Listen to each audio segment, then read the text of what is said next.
Bonjour à tous, donc c'est Théodieu. Aujourd'hui, donc petite decklist d'un deck Gold Pride Punk que j'ai joué lors d'un tournoi entre amis. On s'est fait une petite session de tournoi où on était 6. Donc la decklist est principalement tournée et orientée contre ces decks-là. Donc il y avait un deck Paléo, un deck Zombie, un deck Traptrix, un deck Salamandre et un deck 6 Samouraï.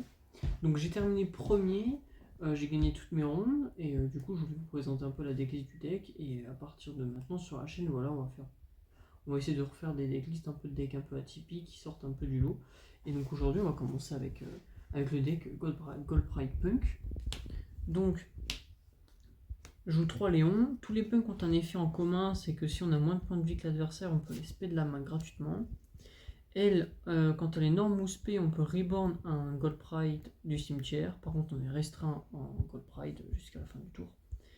Et en effet rapide, dans le tour adverse, on peut faire une synchro. Donc elle est vraiment incroyable. 2 rouleurs à boules, je pense une de mes cartes préférées de l'archétype. Donc elle pareil, elle se spé et en effet rapide, on peut faire une fusion. 2 Captain, donc elle, quand elle est norme ou spé, on va pouvoir tuto la piège d'archétype. Et quand elle est envoyée depuis le terrain, quand elle est envoyée au cimetière, on va pouvoir bannir un nombre de cartes Gold Pride depuis notre cimetière pour booster un de nos monstres de 500 pour chaque carte bannie, maximum 3. C'est pas un effet que j'ai fait beaucoup, j'ai fait qu'une fois sur toutes les rondes que j'ai fait, mais c'est un petit plus à connaître. Ensuite, un Nitroïde. Donc lui, en fait, en stand-by, il va invoquer un jeton sur le terrain adverse. Et en effet rapide, on peut détruire le jeton et détruire toutes les cartes adjacentes autour. Du coup, ça peut, quand on a un archétype qui est fort basé sur la magie de terrain, on sait qu'on peut le poser là. Le poser au niveau de la magie de terrain, ou extra deck, on peut le mettre au milieu, etc. etc. Ensuite, donc deux fois la prochaine fois peut-être. Donc c'est une carte qui nous permet d'aller tuto n'importe quel monstre Gold Pride, et du coup on perd des points de vie égaux à son attaque. Et en fin de tour, quand un monstre Gold Pride est remélangé dans l'extra deck, on peut piocher une carte. Tous les monstres d'extra deck Gold Pride ont cet effet en une phase de se remélanger et de respect le petit.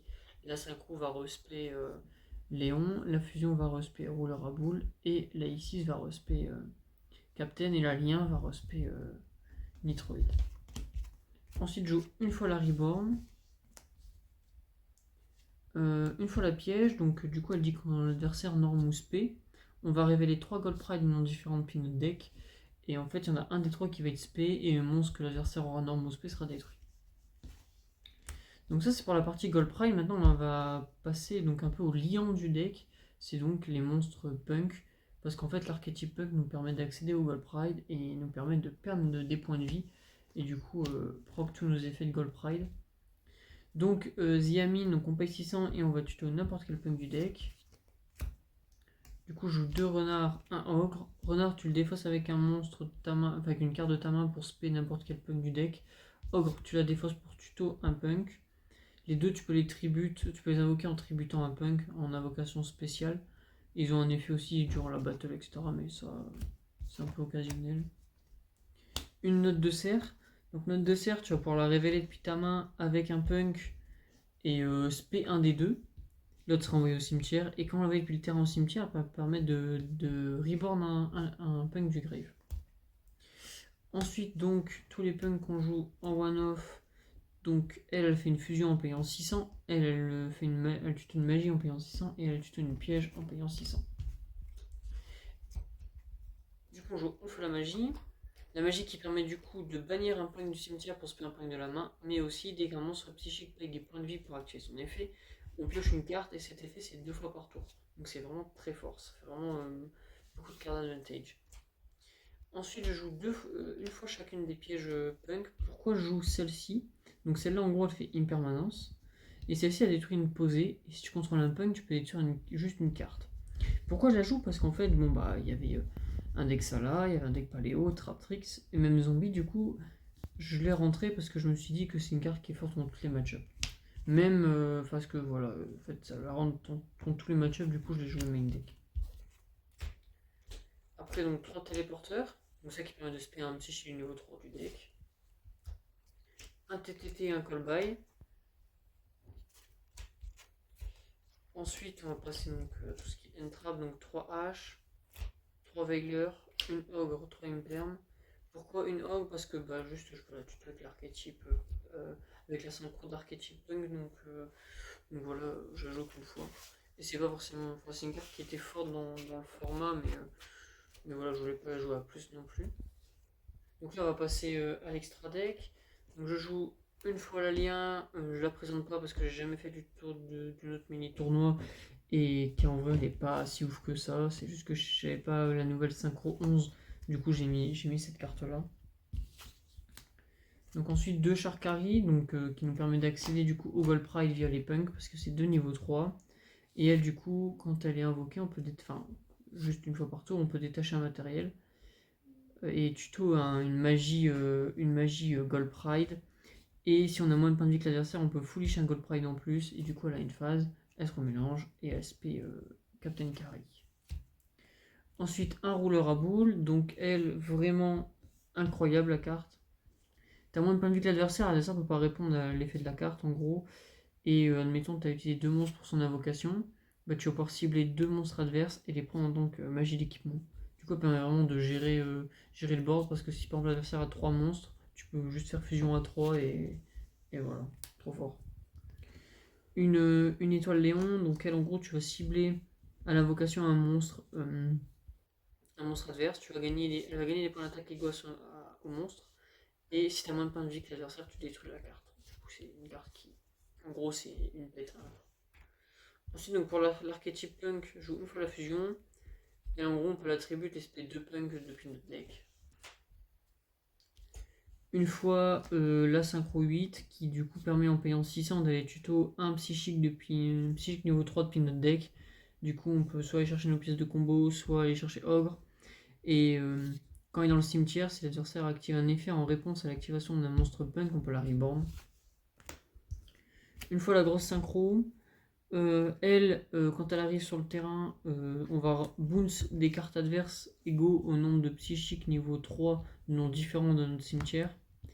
Et une fois par tour, on peut reborn un punk du grave, du coup, juste elle fait rasboard. Ensuite, synchro générique, un mimicratie, un dragite. Dragite pour le negate de magie piège. Et elle, juste pour jouer au time en soi, ou qu'on n'arrive pas à gérer les boards, mais ça arrive pas très souvent, mais pour le time, ça peut être très intéressant. Un Shen que j'ai pas invoqué, parce qu'en soi, elle est pas si simple que ça à invoquer, mais on peut l'invoquer. Mais voilà, donc pour tout ce qui est deck qui ont besoin de leur cimetière, c'est trop fort. Une carte par contre qui est vraiment incroyable, c'est Punisseur. Quand tu as moins de points de vie que l'adversaire, elle n'est pas affectée par les effets activés. Tu peux payer 1000, bannir une carte sur ton terrain, bannir une carte adverse, et durant la battle, elle va gagner une attaque égaux à la différence entre les deux joueurs au niveau des points de vie. Du coup, elle peut très vite monter à 6, 7, 8000, 9000 d'attaque. Du coup, si l'adversaire n'arrive pas à la gérer, juste souvent c'est OTK. Ensuite, je joue un numéro 75, parce que des fois, sur des mains mauvaises ou quoi, ou juste en late game, ça peut être intéressant. Ensuite, la combo de Zeus avec numéro 49, vu qu'il n'y a pas les soucis au combat, voilà. Je l'ai faite 2-3 fois, je crois, durant le tournoi, et juste une fois, je me suis fait negate effet de lui, et ça m'a mis un peu dans la merde, mais on a quand même réussi à win. Donc ensuite, en side, du coup, j'ai joué 3 Nibiru, donc pour tout ce qui était un peu Salah et Sisam. Pareil du coup pour Luberlu, dans la même optique. Il y a eu beaucoup de decks tuto, etc. J'ai tout rentré. En soi, j'ai touché quasi tout mon side et toutes les cartes ont été. À part, j'ai joué un fantasmé que j'ai touché une fois parce que je l'ai rentré que une fois, je crois, une ou deux fois. Mais j'avais tellement de trucs en fait à côté que le Sisam n'avait pas eu le temps de faire sa lien et tout, du coup j'ai pas pu l'invoquer. Mais très bonne carte. Non, je l'ai invoqué deux fois parce que j'ai aussi résolu contre Salah. Très bonne carte. Ensuite, donc il y avait beaucoup de deck back row. Et voilà pour augmenter mon go second, donc de cosmique, parce que du coup je paye des points de vie, ça proc mes effets Gold Pride, ça rase le board, ça pète les magies pièges, rien à dire. Rien à dire. Et ensuite enfin 3 Veni match. Voilà, pareil, carte incroyable qui me permet de raser raser des boards aussi. Voilà. Donc voilà, c'était un petit tournoi vraiment où on jouait vraiment plutôt fun, etc. Et du coup, voilà, si ça vous intéresse de voir les decklists des autres joueurs, je peux réussir à les faire, à les procurer. Sachant que du coup, dans ce tournoi, il y avait aussi des novices. Du coup, il y a pas mal de decks que j'ai prêtés. Du coup, si jamais je ferai ces decklists-là, si ça vous intéresse, par exemple le Paléo, c'était un Paléo dogmatique là, etc. Si ça vous intéresse à voir les decklists. Et j'espère que ça vous a plu, que la reprise de la chaîne va se faire. On va essayer de faire une vidéo par semaine, ou au moins deux par mois, ça serait bien. Et voilà, bah, je vous dis à la prochaine, et puis bon jeu à vous.